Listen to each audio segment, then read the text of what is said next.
Solía creer que la familia era sagrada.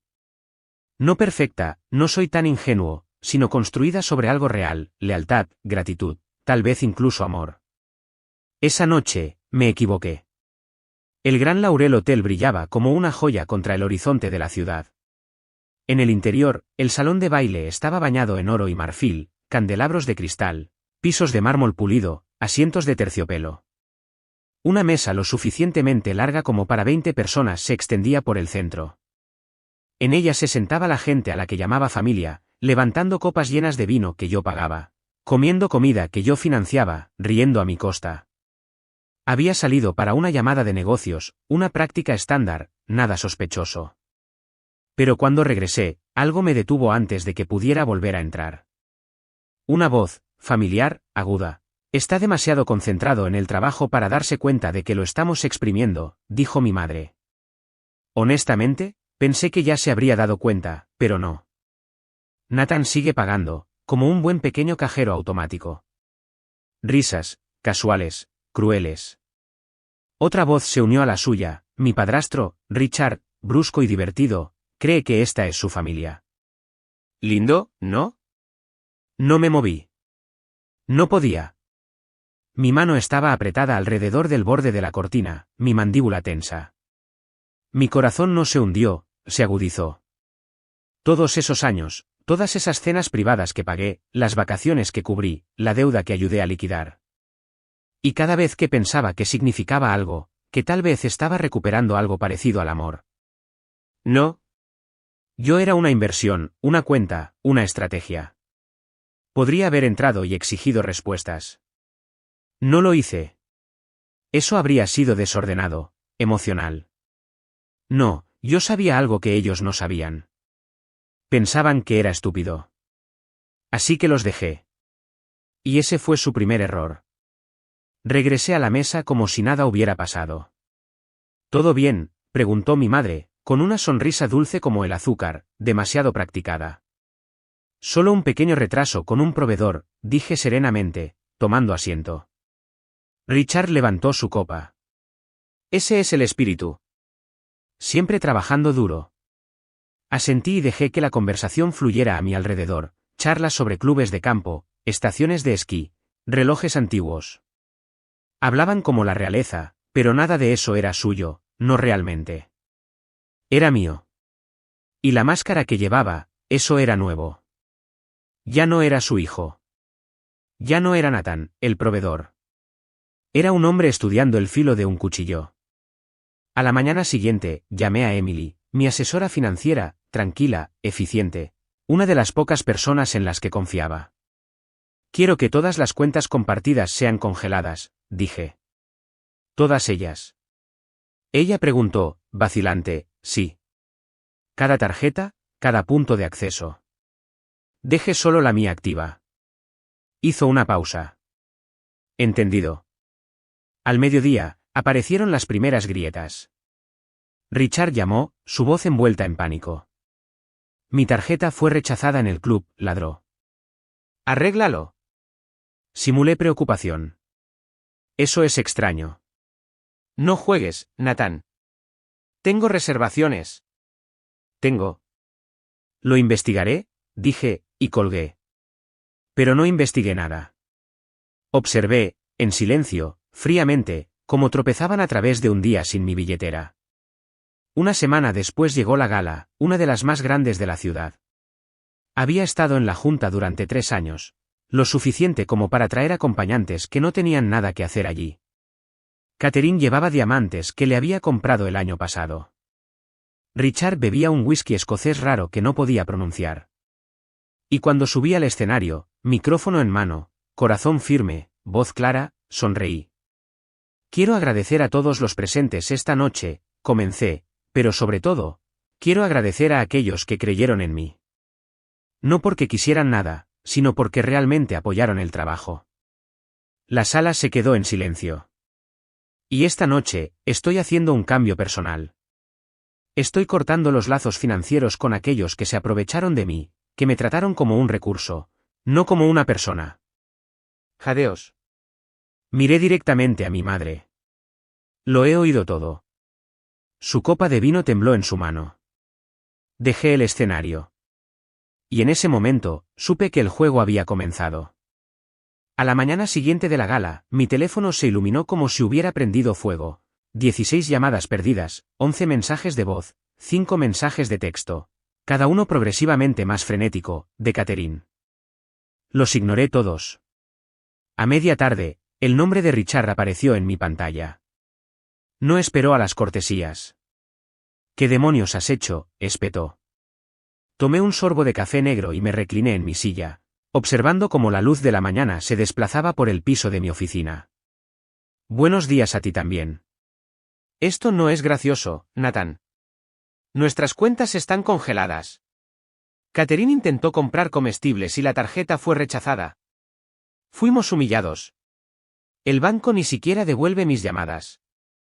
Abrí mi bolígrafo, lo cerré, lo volví a abrir. Eso suena inconveniente, dije. Richard gruñó algo entre dientes antes de colgar. No volví a llamar. No necesitaba hacerlo. Porque la verdad era que las consecuencias apenas habían comenzado. Las consecuencias se desarrollaron en oleadas silenciosas al principio. Su lugar habitual para el brunch de fin de semana cancelado. La cuenta de Richard fue rechazada antes de que llegaran los huevos. Su membresía en el club de campo revocada, no por las finanzas directamente, sino por la vergüenza. Las noticias viajan rápido en círculos cerrados y de élite. No tuve que decir nada.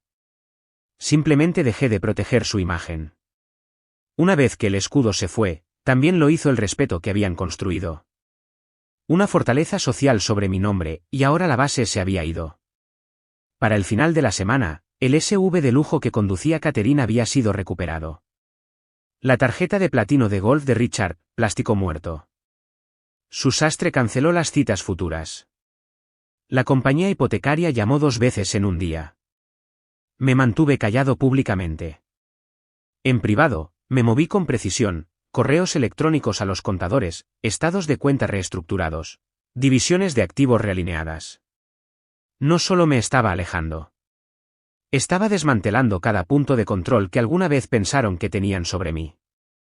Lentamente, metódicamente, como quitando oxígeno de una habitación sellada. Ese viernes, regresé al mismo salón de baile del hotel para un evento diferente, este menos glamoroso, más íntimo, una reunión de inversionistas de negocios. A mitad de la noche, un viejo conocido del club me apartó a un lado. Escuché sobre las consecuencias, dijo con una ceja levantada. Catherine y Richard. Eso es duro. No dije nada. Sonrió. Bien por ti. Eso fue todo. Sin lástima, sin preguntas, solo comprensión. El silencio del poder recuperado. 2 días después, finalmente contesté cuando Catherine llamó. Su voz era aguda en los bordes, la desesperación vestida de azúcar. Nathan, comenzó, todo esto es un malentendido. Ya has dejado clara tu postura. Sigamos adelante como una familia. Me paré junto a la ventana, viendo respirar a la ciudad gris abajo. ¿Malentendido?, pregunté con calma. Sí, nunca quisimos. Lo oí todo, la interrumpí. En el hotel. Me llamaste idiota, te reíste de cómo pagaba todo. Estaba parado a 3 metros de distancia. Silencio. Se suponía que estabas afuera, susurró. No respondí. Es decir, esos no eran comentarios serios, añadió apresuradamente. ¿Sabes cómo bromea la gente? Broma, repetí. Sí. No puedes tomar un momento escuchado por casualidad y destruir a tu propia familia por ello. Ahí es donde te equivocas, dije, mi tono enfriándose. Yo no destruí nada. Ustedes lo hicieron. Yo solo dejé de financiar la ilusión. Colgué. Sin gritos, sin vindicación, solo control. Durante la semana siguiente, observé cómo se extendía la historia. Comenzó con susurros, círculos sociales que alguna vez dominaron, ahora discutiendo sobre el chico que cortó a su familia. Luego vinieron algunas publicaciones audaces en línea. Un periodista lo recogió del discurso de la gala, dándole el ángulo de empresario hecho a sí mismo reclama su agencia después de años de explotación familiar. La ironía, Catherine siempre se había obsesionado con las apariencias. Ahora, ni siquiera podía controlar la narrativa. Nadie le ofreció simpatía, no cuando la verdad era tan transparente. No solo habían vivido de mí, se habían burlado de mí por ello. Eso fue lo que cambió la situación.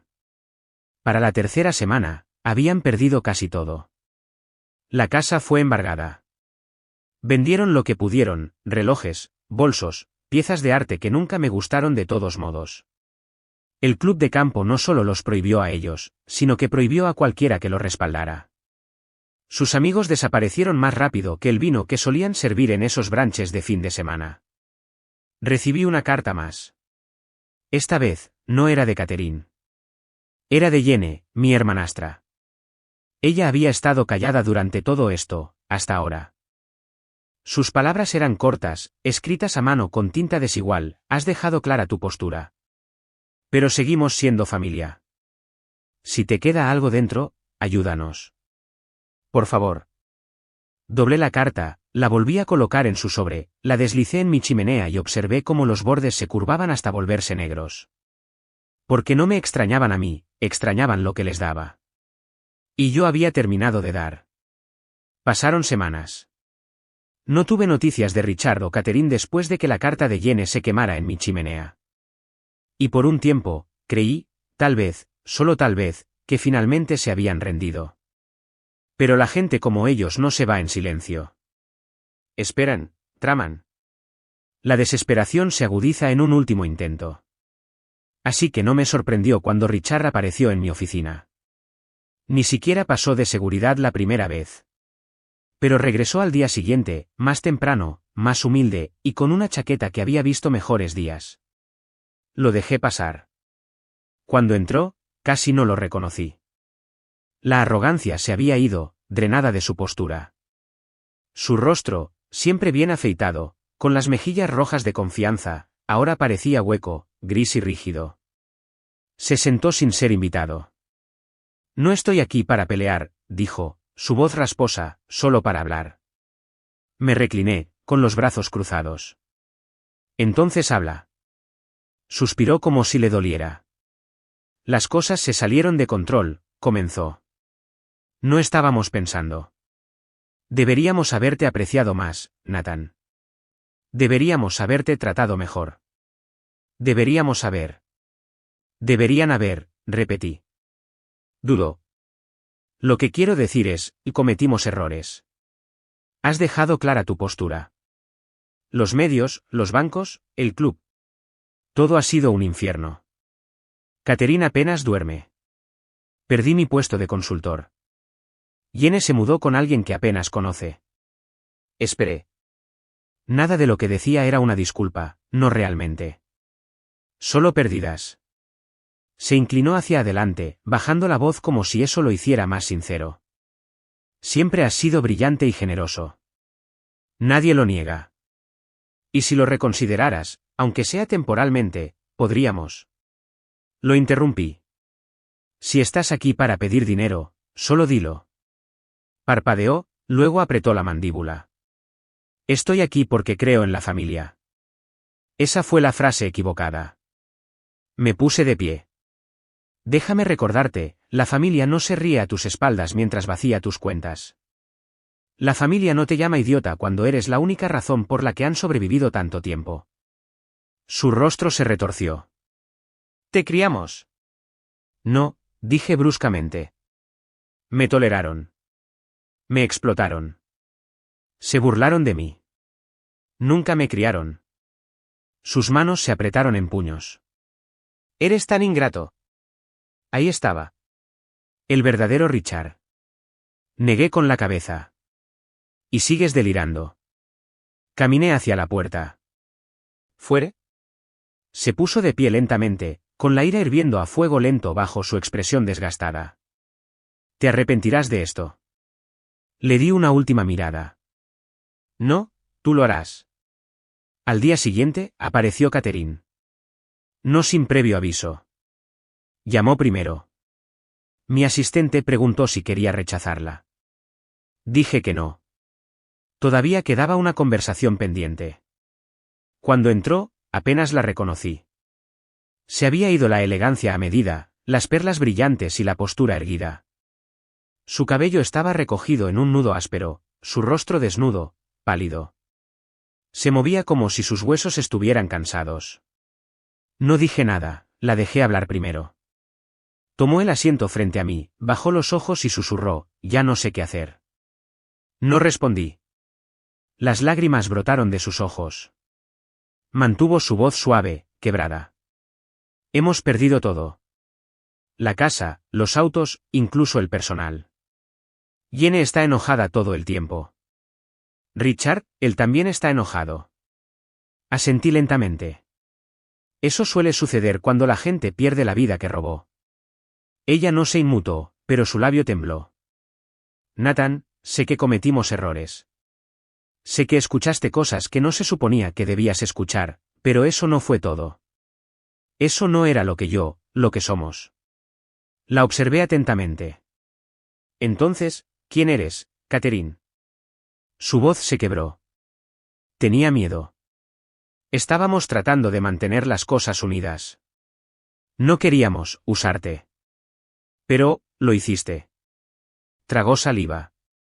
No se suponía que lo descubrieras. Ahí estaba. No lo siento. No me arrepiento. Solo lamento que la atraparan. Eso era todo lo que necesitaba oír. Me puse de pie. Hemos terminado aquí. Catherine levantó la vista, con los ojos muy abiertos. Nathan, por favor. Quería una madre, dije en voz baja. Te construí un imperio, con la esperanza de que me amaras por mí. Pero amabas lo que podía dar.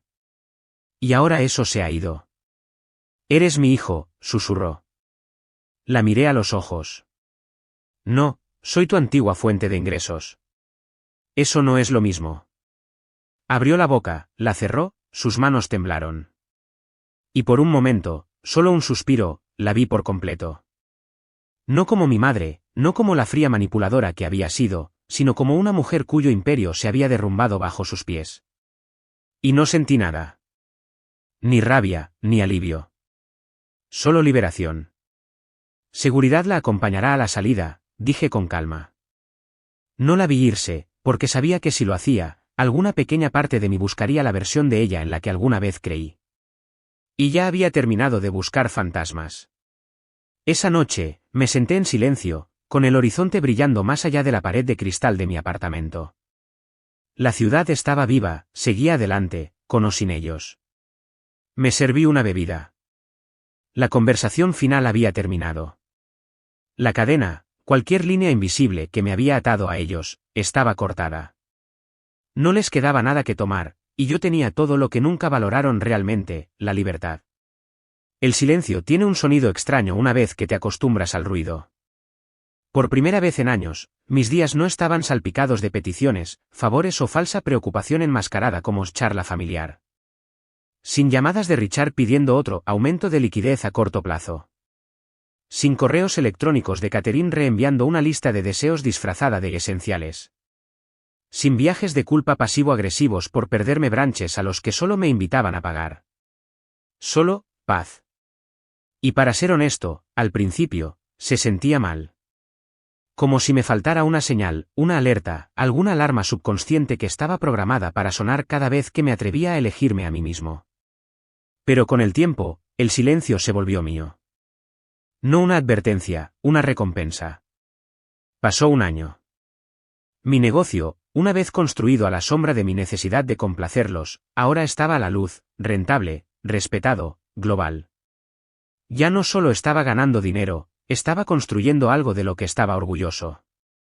Contraté a personas que creían en el trabajo, no solo en el resultado. Invertí en startups dirigidas por desvalidos, como yo, personas que fueron pasadas por alto por los mismos círculos que mi familia alguna vez adoró. Hablé en conferencias, asesoré a jóvenes emprendedores, construí patrimonio en todo lo que toqué. Y viví.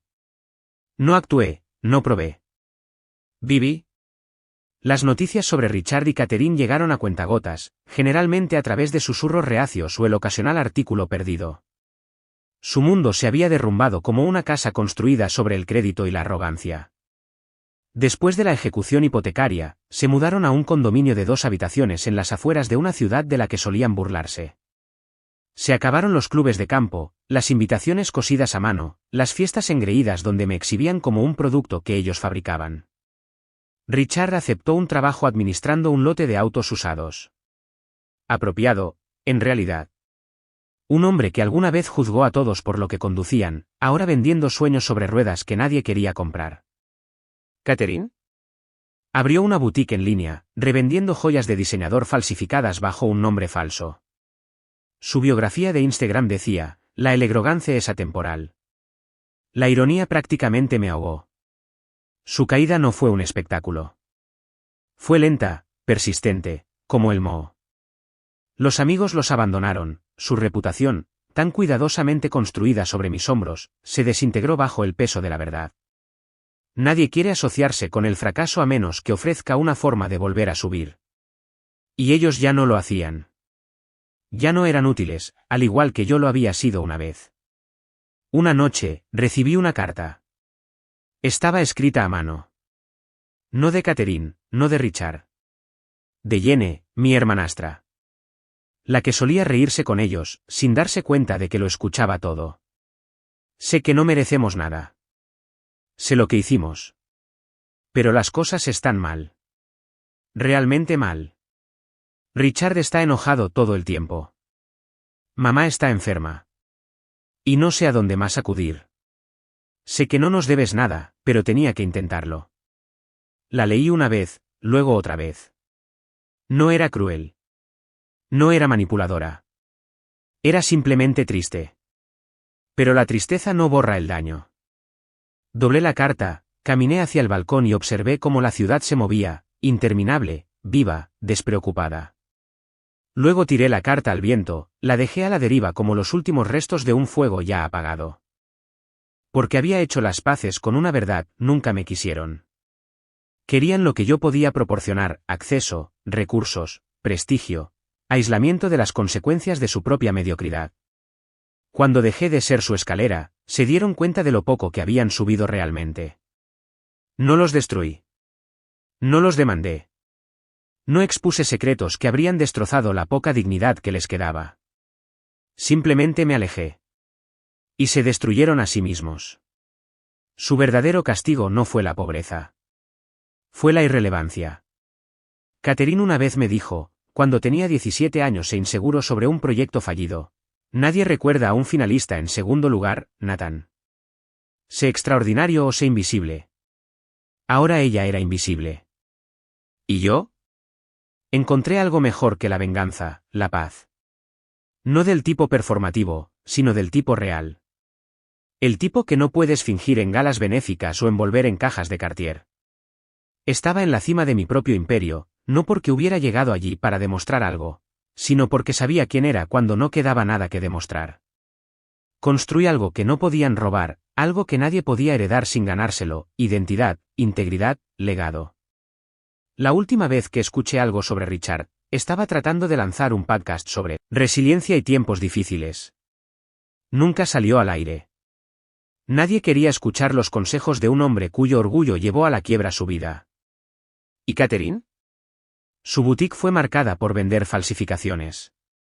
La cuenta desapareció 2 semanas después. Jenny siguió adelante. Tal vez para mejor.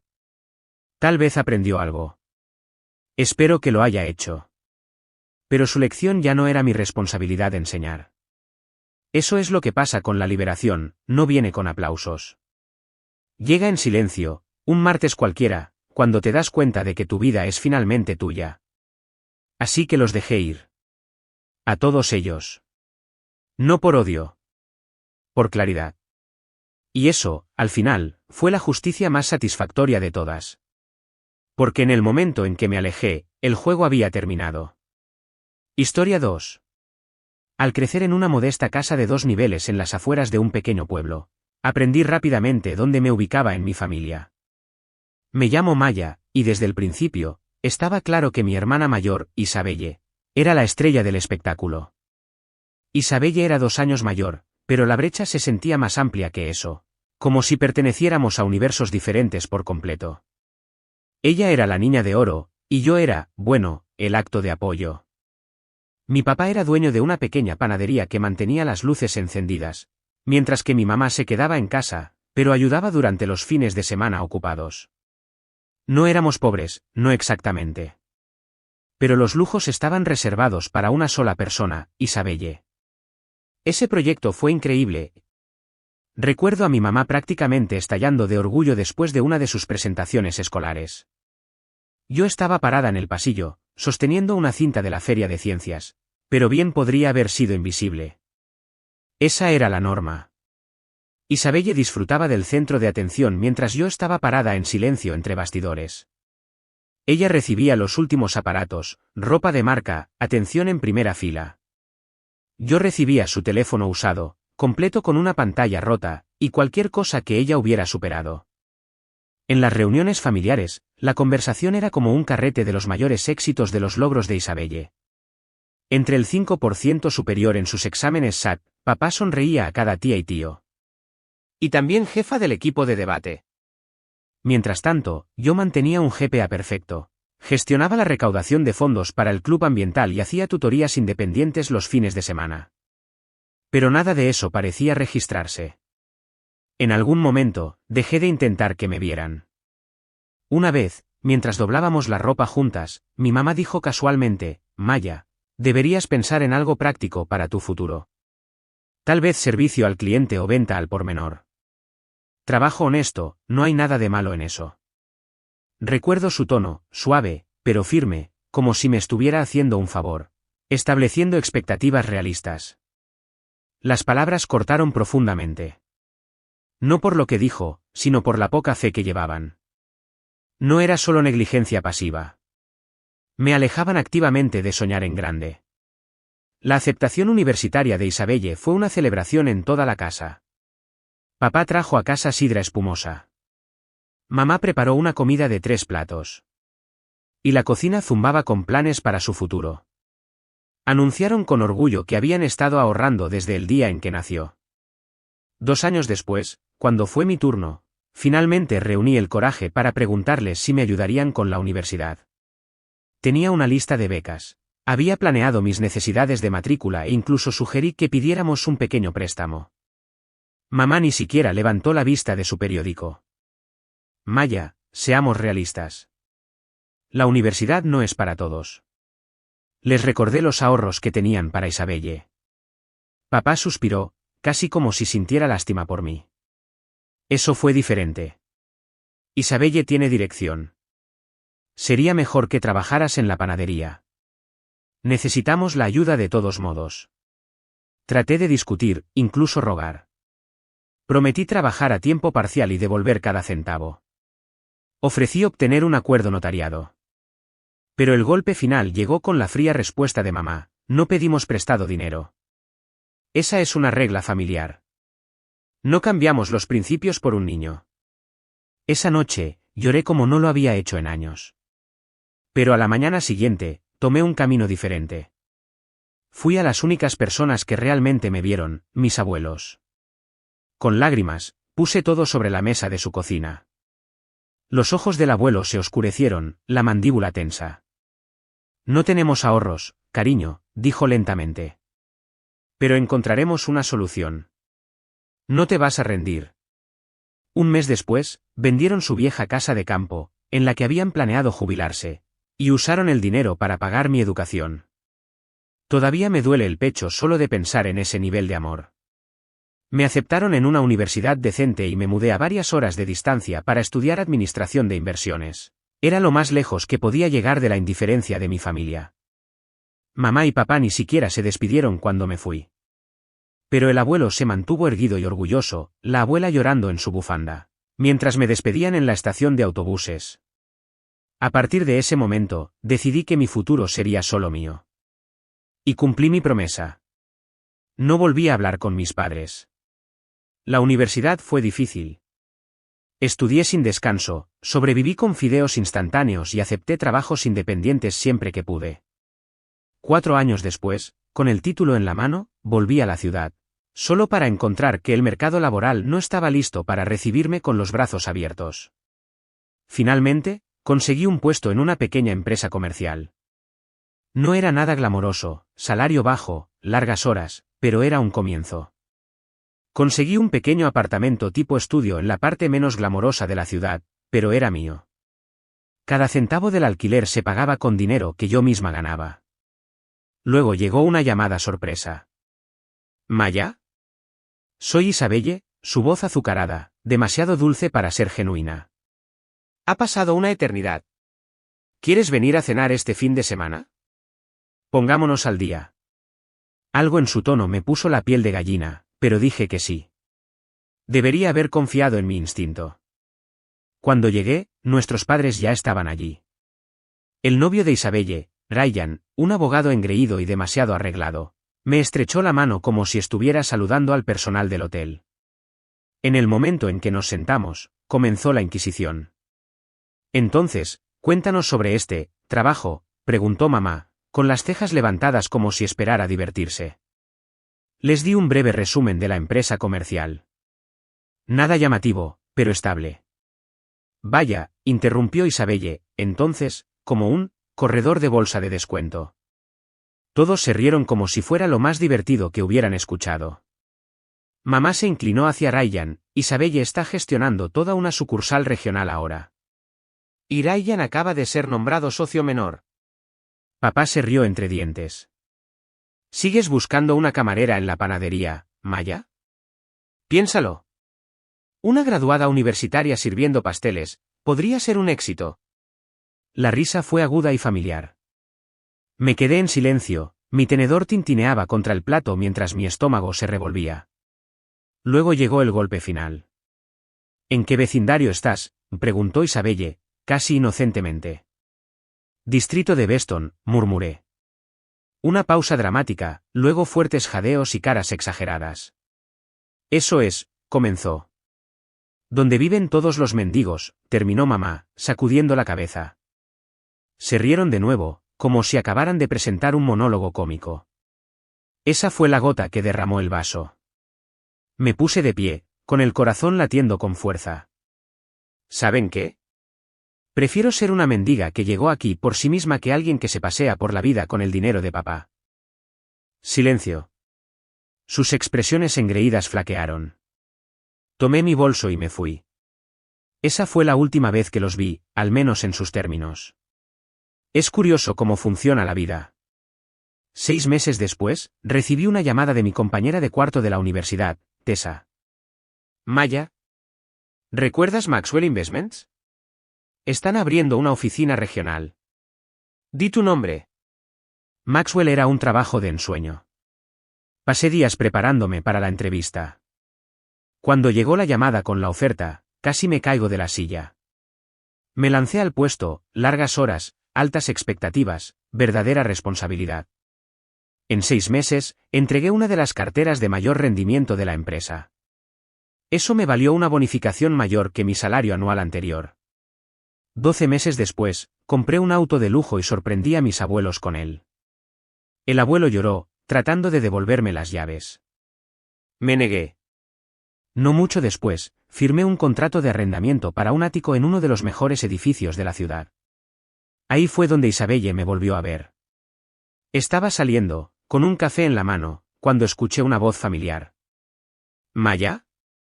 Parpadeó, mirando al portero. Sonreí. Hola. ¿Tú, vives aquí? Señalé hacia arriba. Ático. La expresión de su rostro no tenía precio. Una semana después, recibí una llamada de mis padres. Por primera vez en años. Querían visitarme. Curiosa, acepté. Llegaron con los ojos muy abiertos, fingiendo elogiar los muebles. Luego soltaron la verdadera razón de su visita. Isabelle se va a casar, dijo mamá con falsa alegría. Va a ser elegante. Una boda de $300,000. Habían prometido pagar la mitad, $150,000, pero habían calculado mal cuánto costaría elegante. Así que ahora. Mamá sonrió. Esperábamos que pudieras prestarnos el dinero. Te lo devolveremos, por supuesto. Parpadeé. ¿Te refieres a como cuando pedí ayuda con la universidad? Eso fue diferente, dijo papá rápidamente. No tenías un plan. Tenía un contrato redactado. Rogué por una oportunidad. Pero no pedimos prestado, por principio, comenzó mamá. Exactamente, la interrumpí. Y yo tampoco. Les mostré la puerta. Y se sintió liberador. Después de ese día, las cosas se sintieron diferentes. No solo de la manera obvia, como cerrar la puerta a las personas que me habían tratado como una ocurrencia tardía toda mi vida, sino algo más profundo. Ya no estaba enojada. Simplemente, había terminado. Era como si finalmente me hubiera dado cuenta de que no necesitaba su aprobación o presencia para sentirme completa, y honestamente, no lo había hecho durante mucho tiempo. Unos días después, mi teléfono volvió a sonar. Identificador de llamadas, Isabelle. Casi no respondo, pero tenía curiosidad. Así que lo hice. ¿Qué demonios, Maya?, espetó antes de que pudiera decir nada. Mamá me dijo que te negaste rotundamente a ayudar. ¿Entiendes siquiera lo que has hecho? Me recliné en mi silla y miré el horizonte de la ciudad desde la ventana de mi sala de estar. Claro que sí. Somos familia. Esta boda es importante. Los padres de Thomas esperan algo espectacular. Y ahora mamá y papá están humillados. Casi me río. Interesante. Cuando pedí ayuda con la universidad, ¿éramos familia también entonces? ¿O solo cuando necesitas algo? Eso no es lo mismo, y lo sabes, dijo. Estás siendo mezquina y egoísta. No, dije con calma. Estoy siendo consistente. Algo en lo que nuestra familia nunca fue muy buena. Click colgó. Y eso fue todo. Por un tiempo. Seguí adelante, seguí construyendo. En el trabajo, asumí más responsabilidades y comencé a asesorar a los analistas más nuevos. Los fines de semana, visitaba a mis abuelos. Ayudaba a la abuela en el jardín o me sentaba en el porche con el abuelo mientras contaba las mismas viejas historias de las que nunca me cansaba de escuchar. Un domingo, durante la cena, la abuela estaba más callada de lo habitual. Pensé que tal vez estaba cansada. Pero entonces el abuelo dejó su tenedor. Tu mamá llamó ayer, dijo. Me quedé helada. Ah. Todavía están tratando de recaudar el dinero para la boda. Preguntaron si podíamos vender el auto que nos compraste. Casi dejó caer mi vaso. Ella, dijo, y cito, vendiste tu terreno por Maya, ¿no? ¿No puedes hacer lo mismo por Isabelle? Lo miré, atónita. ¿Realmente dijo eso? Lo hizo, dijo el abuelo, con voz tensa. Y le dije que no vendemos regalos. Especialmente no de la única persona que ha apreciado nuestros sacrificios. La abuela extendió la mano y me apretó la mano. Estamos orgullosos de ti, cariño. Deja que los demás hablen. Y hablaron. En los pueblos pequeños, la noticia se extiende como la pólvora. De repente, me convertí en la hija que se creía demasiado buena para su familia. Escuché cosas de pasada, conversaciones susurradas en los pasillos de las tiendas de comestibles, miradas de reojo en el mercado de agricultores. Ni siquiera ayudó con la boda, dijo una mujer a otra mientras fingía mirar melones. Y tiene dinero también. Qué lástima. En otra ocasión, mi tía Lorraine me llamó de la nada, solo para regañarme. Tu pobre madre, suspiró. Ha estado llorando, Maya. Dijo que ni siquiera los dejaste entrar a tu apartamento. Omitió la parte en la que se presentaron solo para pedir dinero. Respondí, bueno. Aún así. Podrías ser más comprensiva. Podría haber discutido. Podría haber explicado todo. Como me ignoraron, se burlaron de mí. Me cerraron las puertas en la cara mientras extendían alfombras rojas para Isabelle.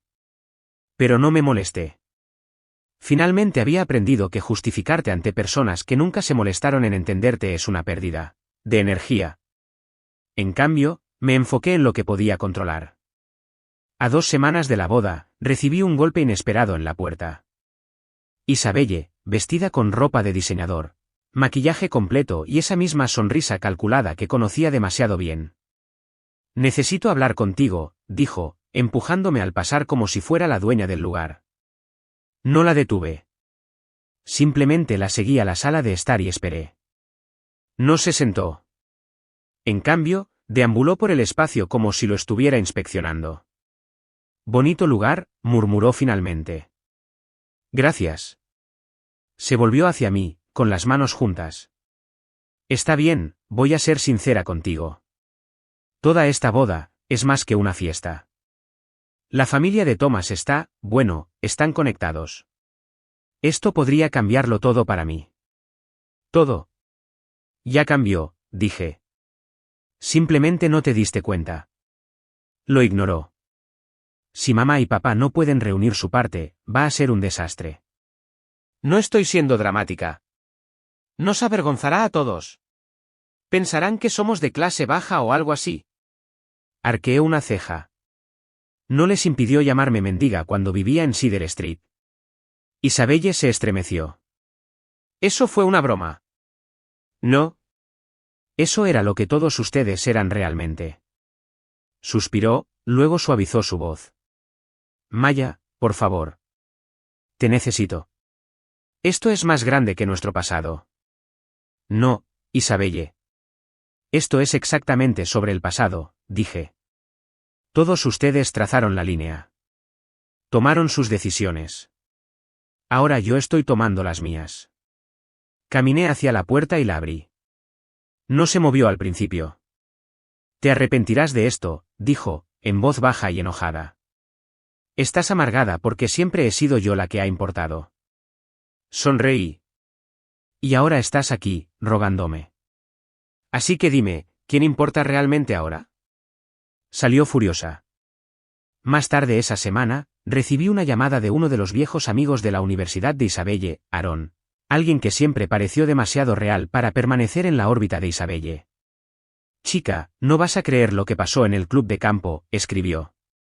Aparentemente, la familia de Thomas finalmente había descubierto la verdad. Mis padres no podían pagar su mitad de la boda. Los depósitos estaban vencidos. Los proveedores amenazaban con retirarse y la madre de Thomas perdió la cabeza por completo. Ya había sido escéptica con respecto a mi familia, pero ahora estaba furiosa. Se corrió la voz rápidamente. Algunos de los invitados incluso se retiraron, y los proveedores comenzaron a reducir las cosas. No más flores importadas de lujo, el pastel personalizado fue degradado, incluso la luna de miel fue cancelada.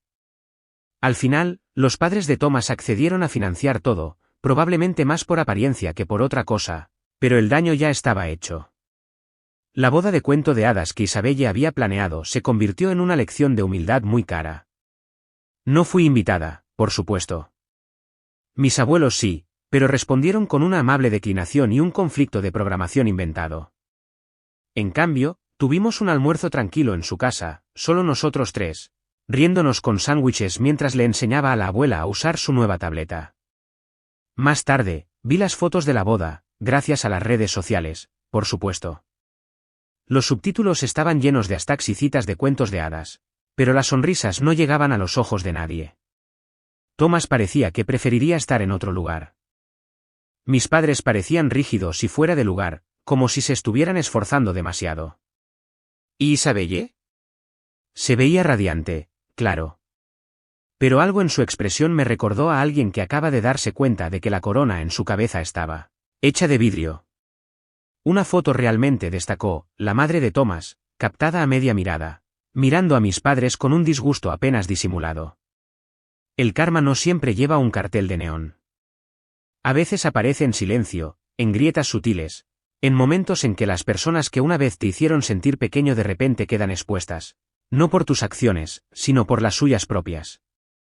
Y déjame decirte, nada sabe tan bien como ver esos momentos desarrollarse desde tu propia sala de estar, bebiendo un café con leche de $6 que compraste con dinero que ganaste, en una casa que nadie te dio más que tú mismo. Después de que se calmó el drama de la boda, al menos en el exterior, las cosas se calmaron. No más llamadas, no más visitas sorpresa, no más mensajes de voz llenos de culpa. Solo silencio. Al principio, se sintió extraño. Casi esperaba que cayera otro zapato, algún nuevo esquema o una disculpa a medias envuelta en un favor. Pero nunca llegó. Y poco a poco, dejé de esperarlo. En cambio, me lancé al trabajo. Para entonces, había sido ascendida a analista principal en una de las principales carteras de nuestra empresa. Mis días eran largos, pero satisfactorios. Mi nombre comenzó a circular en los círculos de la industria. Un par de revistas incluso se acercaron para entrevistas, y una hizo un artículo sobre mujeres jóvenes que revolucionan las finanzas. Me incluyeron justo debajo de alguien de Wall Street. Fue surrealista, pero me mantuve con los pies en la tierra. Mi éxito no había venido de la suerte o las conexiones. Vino de sobrevivir cada vez que alguien me decía que no era suficiente y de demostrarles que estaban equivocados. De todos modos. Aún así, incluso con las victorias profesionales y la estabilidad financiera, había un lugar que siempre me llevaba de vuelta al centro, la casa de mis abuelos. Su nuevo lugar era más pequeño que la vieja casa de campo, pero tenía una calidez que no se podía medir en pies cuadrados. Mantuvimos nuestra tradición dominical. La abuela tejía mientras el abuelo y yo jugábamos a las cartas. Otras veces nos sentábamos en silencio, escuchando la vieja estación de radio que le encantaba. Era el tipo de silencio que te envuelve como una manta. No vacío, sino lleno de comprensión. Luego, un sábado por la mañana, el abuelo me entregó una carta. Llegó a nuestra casa, dijo. Pensé que querrías leerla en tu propio tiempo. Era de mi mamá. La letra seguía siendo la misma, ordenada, casi demasiado ordenada, como si no quisiera que el papel supiera lo temblorosa que debía haber estado su mano. Esperé hasta llegar a casa para abrirla. Dentro, una sola página. Sin largas explicaciones, sin disculpas tampoco. Solo una invitación. Estaban organizando una cena familiar. Solo la familia inmediata, mi mamá, papá, Isabelle, Tomás. Querían que fuera. Fue extraño. No porque se acercaran, sino porque esta vez no pedían nada. Aún así, no confiaba en ello. Doblé la carta, la dejé y la miré fijamente durante mucho tiempo. Ya no estaba enojada. Había dejado ir eso. Pero tampoco lo había olvidado. Y hay una diferencia entre perdonar a alguien y fingir que nunca pasó nada. Esa carta estuvo en mi escritorio durante 2 días antes de que finalmente me decidiera. La casa se veía igual, pero más pequeña. O tal vez yo había crecido. Cuando me detuve en el camino de entrada, papá salió a saludarme. Su sonrisa era rígida, como si ya no supiera cómo formarla correctamente. Maya, dijo, te ves genial. Le di una señal de asentimiento. Gracias. Adentro, todo se sentía escenificado. Isabelle llevaba un suéter acogedor, pero de diseñador. Mamá había hecho un asado. Tomás ya estaba a la mitad de una copa de vino caro. Actuaron como si nada hubiera pasado nunca, como si nos hubiéramos distanciado por un tiempo y hubiéramos decidido tener una reunión. Sonrisas falsas, charlas triviales forzadas, risas temblorosas. Eventualmente, tuve suficiente.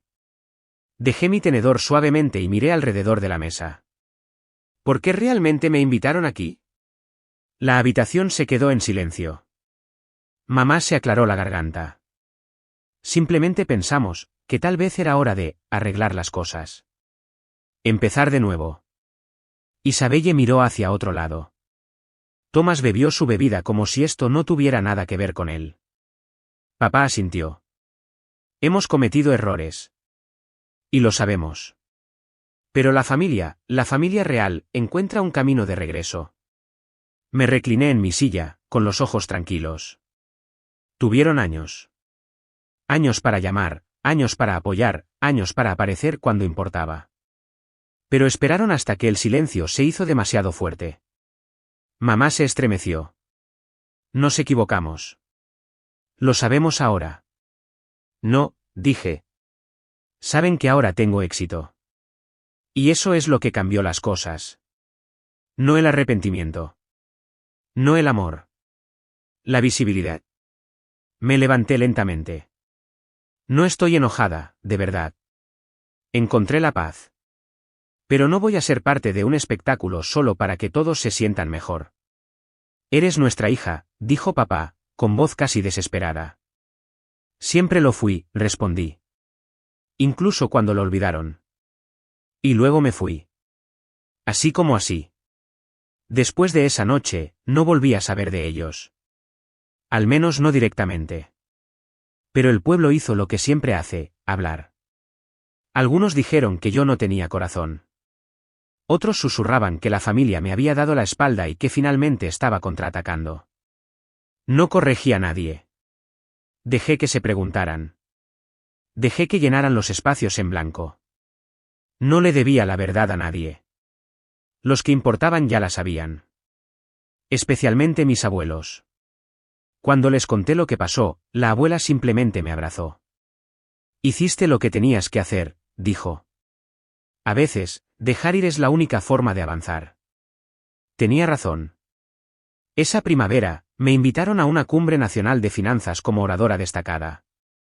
Volé a Chicago, di mi charla y pasé 3 días rodeada de personas que me veían por lo que traía a la mesa, no por con quién estaba relacionada. Se sintió bien. ¿Real? En la última noche de la conferencia, mientras miraba las luces de la ciudad desde la ventana de mi hotel, sentí algo que no había sentido en años, orgullo. No solo porque había tenido éxito, sino porque lo había hecho sin amargura en mi corazón, sin convertirme en las personas que alguna vez intentaron encogerme. Pensé en la versión más joven de mí misma, la niña llorando en su dormitorio después de que le dijeran que no era material universitario. Ojalá pudiera abrazarla, decirle que iba a estar bien. Que algún día, las mismas personas que la despidieron tendrían que sentarse con su propio silencio. Y ya no se sentiría pequeña. En estos días, no miro hacia atrás a menudo. No por despecho, solo porque no tengo que hacerlo. Isabelle todavía publica fotos de sus almuerzos, sus vestidos, su matrimonio perfecto, que he oído que ya no es tan perfecto. Esa es su historia. Deja que la escriba. ¿Mis padres? No lo sé. Supongo que todavía están en la ciudad, todavía tratando de convencer a la gente de que hicieron lo mejor que pudieron. Y tal vez lo hicieron, a su manera limitada. Pero he aprendido esto. Hacer lo mejor que puedes solo importa si también estás haciendo lo correcto. Y lo que hicieron, lo que permitieron, nunca estuvo bien. En cuanto a mí, vuelvo a casa a un lugar que hice para mí misma. Bebo café de tazas que compré con mi propio dinero. Descanso en paz que no me fue entregada, sino ganada, con rodillas raspadas, noches largas y una creencia implacable en mi propio valor. A veces enciendo una vela en el balcón. Veo la llama parpadear en el viento. Pienso en todas las versiones de mí misma que tuve que quemar para llegar hasta aquí. Y estoy bien con eso. Algunos puentes no están destinados a ser reconstruidos. Están destinados a ser dejados atrás, el humo elevándose hacia el cielo, recordándote no lo que perdiste, sino lo lejos que has llegado. Historia 3. Nunca esperé pasar mi 29º cumpleaños en una cama de hospital, drogada y magullada, con una varilla de titanio en la pierna. Pero la vida tiene un sentido del humor retorcido a veces. Comenzó con un accidente automovilístico. Una camioneta se pasó una luz roja y se estrelló contra el costado de mi sedán. No recuerdo el impacto, solo despertándome con el olor penetrante a desinfectante y un médico explicándome con calma que tenía una pierna rota, 3 costillas fracturadas y una conmoción cerebral. Mi primer pensamiento coherente ni siquiera fue sobre el dolor. Fue, ¿dónde está Aaron? Aaron y yo habíamos estado juntos durante 4 años. Nos conocimos en una limpieza comunitaria patrocinada por mi empresa, donde se presentó como el capitán del compostaje del equipo. Debería haberlo registrado como una bandera roja allí mismo. Tenía esta extraña pasión por el compostaje y toda una metáfora sobre cómo los desechos en descomposición podían convertirse en algo hermoso. Era ingenua, idealista y muy interesada en la sostenibilidad en ese momento. Confundí el carisma con la sustancia. Eps. De todos modos, después del accidente, Aaron apareció, una vez. 20 minutos, como máximo. Dijo que los hospitales lo hacían sentir claustrofóbico, luego se fue para procesar el trauma. Ya sabes, el trauma por el que estaba pasando. Mi mejor amiga, Jules, terminó siendo mi salvavidas. Se tomó un tiempo libre del trabajo, durmió en la peor silla del mundo durante 3 noches, Me ayudó a ir al baño, incluso me lavó el cabello en un lavabo. Así es como se ve el amor. No flores, no promesas. Acciones. Al tercer día, la noté desplazándose por su teléfono con esta mueca, como si acabara de morder algo podrido. Le pregunté qué pasaba. Dudó. Insistí. Y luego, en contra de su buen juicio, me entregó el teléfono. Allí estaba, una foto de Aarón con su ex, abrazados, en alguna fiesta a la que obviamente no fui invitada. El pie de foto, finalmente libre de la sanguijuela emocional y su interminable drama. Esa sanguijuela era yo. La mujer que paga el alquiler, las facturas y los comestibles. La que recogía los pedazos cada vez que él cambiaba de carrera. La que yacía en una cama de hospital con el cuerpo fracturado y el corazón destrozado. No respondí. No comenté. No llamé. Solo miré fijamente. Y algo en mí hizo clic. Esto es lo que recordé en ese momento, mi nombre era el único en el contrato de arrendamiento. Aarón nunca había calificado, debido a sus problemas crediticios temporales. No había pagado el alquiler en 3 meses. Había estado cubriendo su parte y haciendo malabarismos con trabajos independientes además de mi trabajo de 9 a 5, solo para mantenernos a flote. ¿Y para qué? ¿Para que él pudiera dar la vuelta y burlarse de mí mientras aprendía a caminar de nuevo? No. Hice 3 llamadas ese día, una a mi arrendador, una a mi hermano, Leo, y una a mi prima, que resulta ser abogada. Lo que siguió no fue rabia. Fue precisión. Mientras me quedaba en casa de Jules para recuperarme, Leo y 2 de sus compañeros de trabajo, Dios bendiga la eficiencia de los obreros, vinieron y empacaron todas las pertenencias de Aarón. Desde su amada silla de juego, que apodó el trono, hasta su alijo de cerveza de colección sin abrir. Todo fue al contenedor de basura detrás de nuestro edificio. No al contenedor de reciclaje. Al contenedor de basura. Incluso dejamos una nota en la bolsa con su colección Funko Pop, aquí yace el potencial. ¿Por qué el contenedor de basura? Porque el compostaje parecía demasiado poético para alguien que no movía un dedo a menos que fuera para hacer clic en un controlador. Algunos de ustedes podrían pensar que eso fue excesivo. Pero esto es lo que Aarón no sabía, mientras yo estaba en el hospital, se suponía que él comenzaría un trabajo. Uno que lo ayudé a conseguir a través del hermano de mi antiguo compañero de cuarto de la universidad. Una empresa de servicios financieros. Nunca me contó sobre las entrevistas porque no quería gafarlo. Bueno, ¿adivinen quién le envió un correo electrónico al gerente de contratación? No embelí. Simplemente adjunté capturas de pantalla de sus publicaciones públicas criticando a su novia que, no lo olvidemos, se estaba recuperando de un gran accidente automovilístico. También compartí algunos otros aspectos destacados, como su historial de pago de alquiler o la falta de él. Esa oferta de trabajo se desvaneció más rápido de lo que puedes decir, fantasma. Esta mañana, me desperté con el sonido de mi teléfono vibrando sin parar. Llamadas perdidas, mensajes de texto, mensajes de voz que comenzaban con ¿dónde están mis cosas? Y aumentaban hasta eres desalmada y te arrepentirás de esto. Pero no se detuvo allí. Cambió, de nuevo, a suplicar. Fue solo una broma, yo estaba borracha, ella no significa nada, por favor, vuelve a casa. Pero la verdadera cereza del pastel, su madre, Lorraine, me dejó 7 mensajes de voz que iban desde el llanto hasta acusarme de arruinar la vida de su hijo. Lorraine siempre actuó como si tuviera suerte de estar con su querido niño, a pesar de que su querido niño una vez gastó nuestro presupuesto de comestibles en un teclado personalizado, del tipo que se ilumina en colores del arco iris, muy nutritivo. Me rogó que lo reconsiderara, dijo que había cometido un error, afirmó que yo estaba siendo vengativa y cruel. Pero aquí está la cosa, 4 años de trabajo emocional, apoyo financiero y paciencia se quemaron en el calor de una publicación de Instagram. No le debía nada.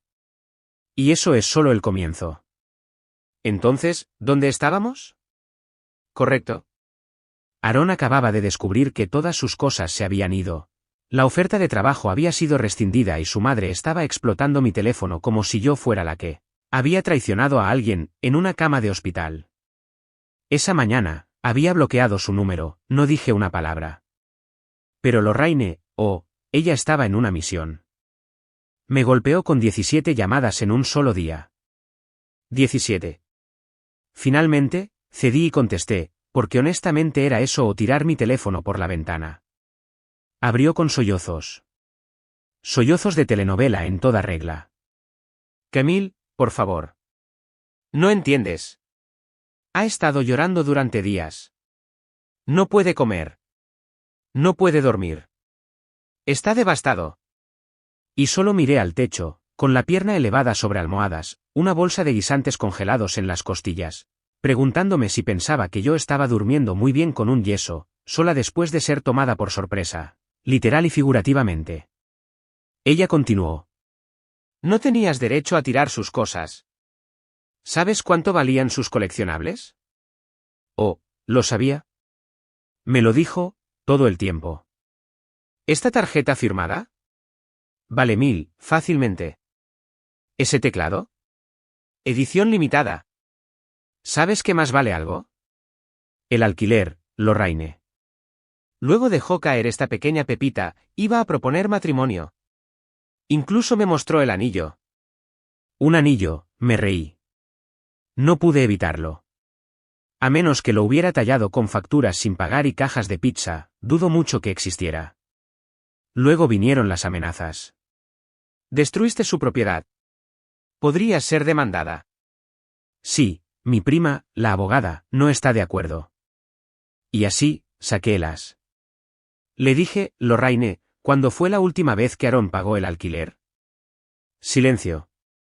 Me dijo que ustedes dos tenían un arreglo, dijo finalmente. Tú te encargabas del apartamento, él se encargaba de otras cosas.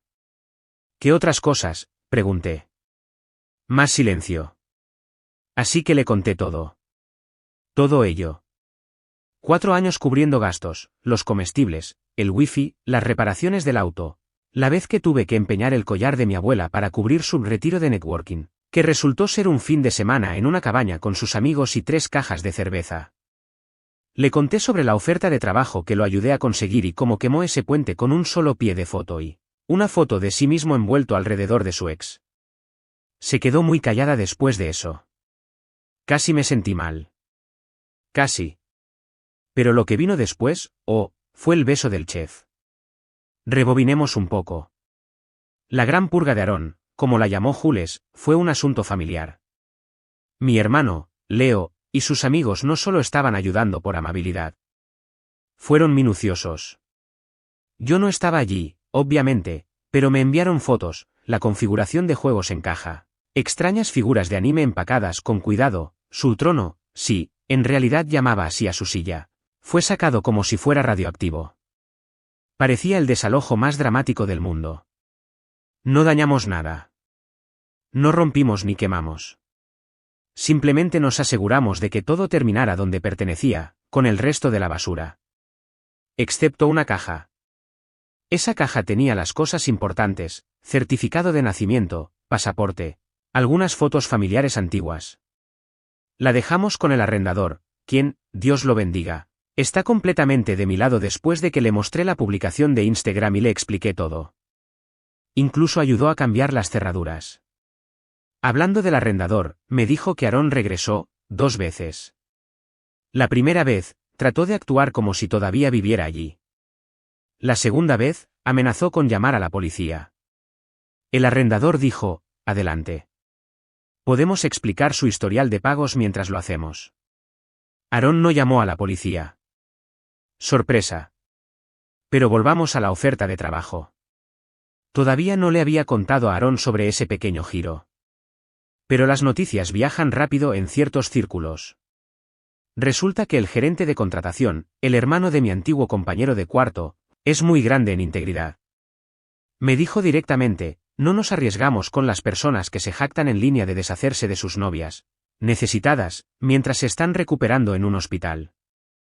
No es una buena imagen para alguien que solicita manejar cuentas financieras sensibles. Esa alfombra fue sacada debajo de Aaron más rápido de lo que puedes decir fraude. Luego los mensajes cambiaron. Comenzó a enviar correos electrónicos con grandes bloques de texto llenos de lenguaje de pseudoterapia. Estoy reflexionando. He cometido errores. Estaba asustado. Estoy listo para cambiar. Incluso usó la frase hacer el trabajo, que estoy bastante segura de que la obtuvo de un terapeuta de TikTok. Mientras tanto, Jules y yo comenzamos a buscar listados de apartamentos. No solo estaba avanzando emocionalmente, sino que literalmente me estaba mudando. Mi contrato de arrendamiento termina en un mes, y quiero cada centímetro de ese espacio limpio de la energía de Aaron. La idea de sentarme en un sofá donde una vez jugó 12 horas de Call of Duty mientras trabajaba horas extras, ¿para pagar la factura de la luz? No, gracias. Ahora, aquí está la clave. Unos días después, recibo un aviso de una fuente inesperada, Remy, el antiguo compañero de cuarto de la universidad de Aaron. Aparentemente, Aaron se ha estado quedando en su sofá y tiene crisis diarias. Pero lo más importante, Remy quería advertirme. Está planeando algún tipo de gran gesto, dijo. Dijo que necesita probar su amor, hacer una declaración. Chicas. Se me cayó el estómago. Porque si hay algo que Aaron ama más que el alquiler gratis, es convertir un desastre en un espectáculo. Remy prometió mantenerme informada. Incluso dijo, no lo vi antes, pero tú cargabas a ese tipo. Lo siento. Lo agradecí, de verdad. Porque en ese momento, estaba cansada. Como, cansada hasta los huesos. No solo por la curación física, aunque, déjame decirte, navegar escaleras con un yeso y costillas magulladas no es broma, sino por años de carga emocional. Hubo este momento, sentada en la habitación de invitados de Jules, rodeada de plantas y el zumbido de su purificador de aire, donde finalmente exhalé. Como, realmente exhalé. No del tipo superficial y exhausto. Del tipo en el que tus hombros caen, tu mandíbula se relaja y todo tu cuerpo dice, oh. Estamos a salvo ahora. Me di cuenta entonces. No solo estaba limpiando la casa. Estaba reclamando mi maldita vida. Y tenía la sensación de que el rey del compostaje no había terminado de intentar fertilizar el drama. Pero estaba lista para lo que sea que lanzara a continuación. Acababa de comenzar la fisioterapia cuando Aaron hizo su movimiento. Jules y yo estábamos comiendo pad thai para llevar, del bueno, no los fideos empapados del lugar a la vuelta de la esquina, cuando el portero llamó a su unidad. Dijo que había una entrega para mí. No esperábamos nada. Jules arqueó una ceja, se levantó para comprobarlo y regresó 5 minutos después sosteniendo un contenedor de compost. Sí. Un contenedor de compost de plástico literal. Tierra, gusanos, cáscaras de plátano, algo de lodo no identificable justo encima, una caja de anillos de terciopelo ya salpicada de granos de café y algo que podría haber sido pasta vieja. Parpadeé. Lo dejó frente a mí como si fuera una ofrenda a los dioses. Había una nota pegada a la tapa, con la letra de Aaron, como el compost. Nuestro amor puede descomponerse y convertirse en algo hermoso. Estoy descomponiendo al hombre que solía ser, por ti. Chicas. En realidad, me recosté y me reí. Me reí tanto que tuve que sostenerme, porque mis costillas aún estaban sanando. Jules también lloraba de risa. Tomó una foto mía sosteniendo esta ofrenda de amor con gusanos, con aspecto horrorizado, y la publicó en su Instagram con el título, Cuando tu ex piensa que la podredumbre y los gusanos son románticos, almohadilla el rey del compost regresa. No lo etiquetó. No somos tan mezquinas. Pero se pone mejor. Abrí la caja del anillo, con un tenedor, no con las manos, porque y encontré un anillo de disfraz barato, de color dorado, ya deslustrado. La piedra era claramente de plástico, turbia y rayada. Dentro de la banda, un grabado, 042221. Lo cual, dato curioso, no es nuestro aniversario. Es el cumpleaños de su ex. La misma de la publicación de la fiesta. Lo que significa que recicló un anillo, posiblemente lo compró para ella y nunca se lo dio, y decidió regalármelo, en un cubo de restos de comida. Le envié un mensaje de texto, el contenedor de compost es exactamente donde pertenece nuestra relación. ¿Respondió? Oh sí. Primero vinieron las excusas, es simbólico. Se trata de crecimiento. Luego vino la culpa, estás siendo cruel. Estoy tratando de arreglar las cosas. Y finalmente, la desesperación: si no me quieres de vuelta, no sé qué haré. Esa me hizo detenerme, porque amenazas como esa, incluso implícitas, no son una broma. Llamé para una revisión de bienestar, le di a la policía la dirección que Remy había compartido. Llamaron más tarde. Estaba bien. Simplemente emocional. Sugirió que buscara apoyo de salud mental. El típico Aaron: amenazas fuertes, poco seguimiento. Resulta que ya no se quedaba con Remy. Lo echaron después de que Remy lo pillara robando $200 de su billetera. Dijo que lo había pedido prestado y que lo reemplazaría cuando las cosas mejoraran. Las cosas no estaban mejorando. Mientras tanto, me estaba curando. Me quitaron el yeso una semana antes. Todavía usaba una bota para caminar como apoyo, pero finalmente podía ducharme sin ayuda. Jules y yo encontramos un nuevo apartamento, al otro lado de la ciudad. Más pequeño, pero luminoso, limpio.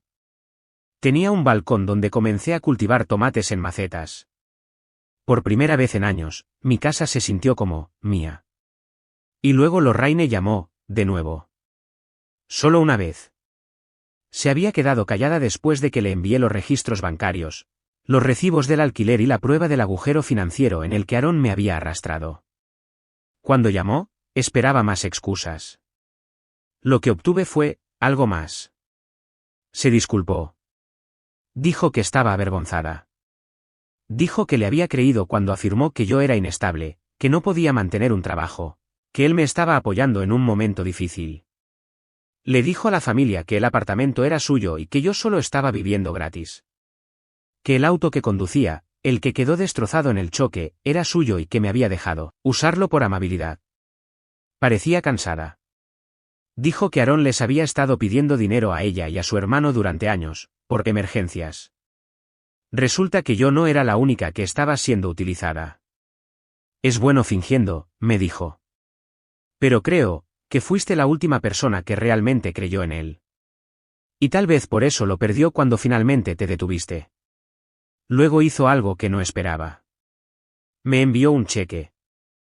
$2,000. No cerca de lo que gasté a lo largo de los años, pero significó algo.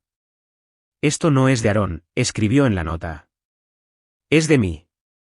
Porque debería haber visto lo que estaba sucediendo antes. Lo usé para amueblar mi nuevo lugar. Un nuevo comienzo. Sin recuerdos de sillas de juego, sin olor a cerveza vieja, sin sofá con hendiduras de alguien que nunca pagó por él. Una cosa más. ¿Recuerdas esas tarjetas de crédito? Las que mencioné acumular deudas mientras cubría su parte de las cosas.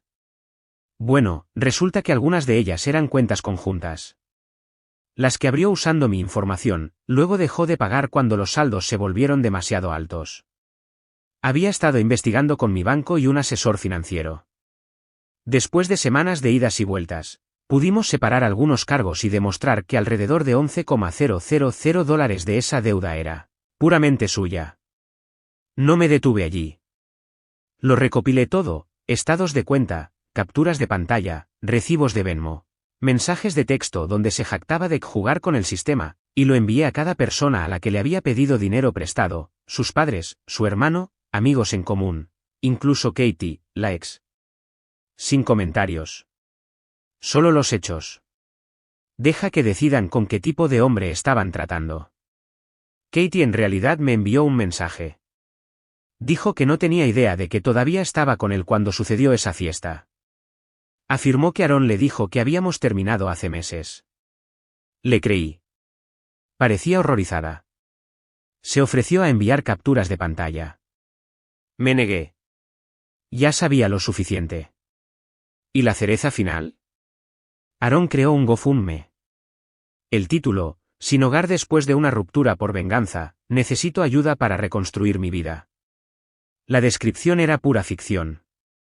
Afirmó que lo había echado, que había tomado todas sus cosas, que había arruinado sus perspectivas laborales.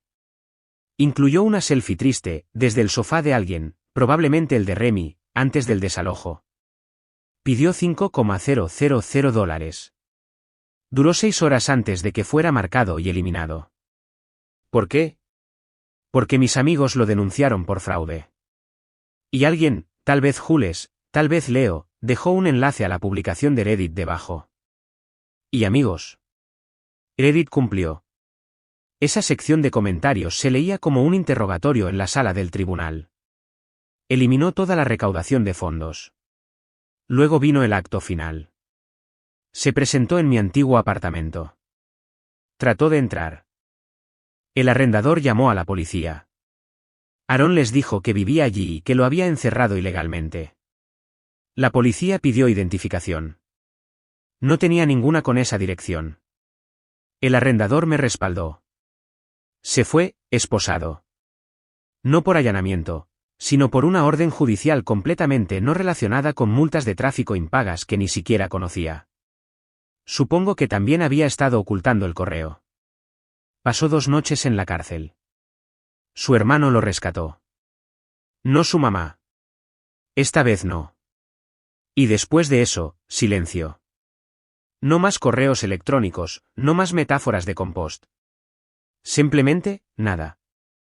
Según su hermano, quien se acercó para asegurarse de que estaba a salvo, Aaron está en terapia ahora. Consiguió un trabajo en el almacén de su hermano. Paga el alquiler. Se mantiene reservado. Tal vez sea crecimiento. Tal vez sea supervivencia. De cualquier manera, ya no es mi problema. En cuanto a mí, estoy caminando de nuevo. Jardinería. De vuelta en el trabajo. También estoy viendo a un terapeuta. Porque amar a alguien como Aaron afecta tu sentido de ti mismo. Estoy aprendiendo que el amor no debería sentirse como caridad. Que estar solo es mejor que ser arrastrado hacia abajo. Que la paz no siempre viene después del cierre. A menudo viene después de la distancia. Lo último que colgué en mi nuevo apartamento fue una lámina que me dio Jules.